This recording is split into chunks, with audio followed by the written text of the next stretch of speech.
आम्ही परत एकदा तुमच्या फुड्यान विनंती घेऊन आयल्या. कोरोनाक लागून आमकां सगळ्यांक कितले त्रास जाले, पण कोरोना भिवून रावपाची गरज ना.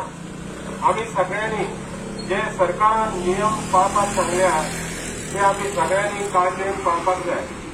शक्यतो एकाच जाग्यार गर्दी करप ना. सदांच भायर सरतना मास्काचो वापर करचो. तशेंच हात सॅनिटायज करून घेवचे आणि स्वताची इम्युनिटी डेव्हलप करची.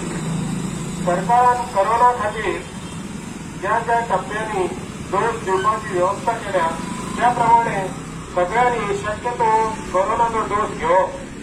तशेंच गर्दीच्या जाग्यार सोशल डिस्टन्स दवरचे. धन्यवाद. जय हिंद.